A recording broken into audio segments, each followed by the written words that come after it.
Mina olen Rait. Ja mina olen Alice. Nüüd vaatame, mis on täna saates.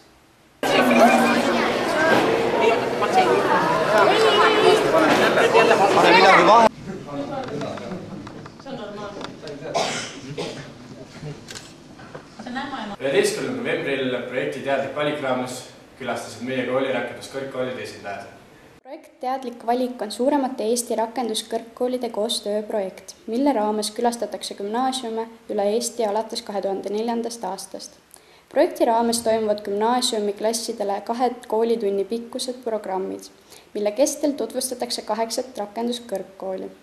Igast kõrgkoolist tulevad kohale esindajad, kes enamasti on koolitudengid. Meie kooli külastasid Tallinna Tehnikaülikool, Eesti Mereakadeemia, Sisekaitseakadeemia, Tallinna Tervisehoiu kõrgkool, Lääne-Virumaa rakenduskõrgkool, Tartu Kõrgem kunstikool, Mainori kõrgkool ja Eesti Lennuakadeemia. Rait, kas sina tähistasid oma isaga isadepäeva? Jah, tähistasin küll, tegime pannkooke ja sõime maasikamoosi. Ja nüüd vaatame, kuidas tähistasid meie väikesed isadepäeva. 11. novembril toimus meie kooli väikeste majas isadepäeva tähistamine. Kohale olid tulnud esimese klassi õpilased koos isade ja vanaisadega. Korraldati erinevaid mänge ja õpilased esinesid laulude, tantsude ning luuletustega.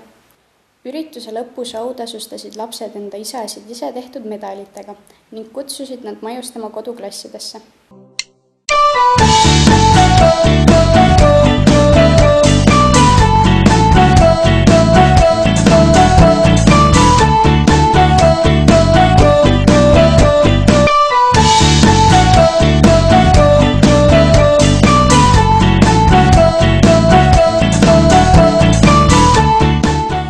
Need olid seekordsed uudised. Tšau!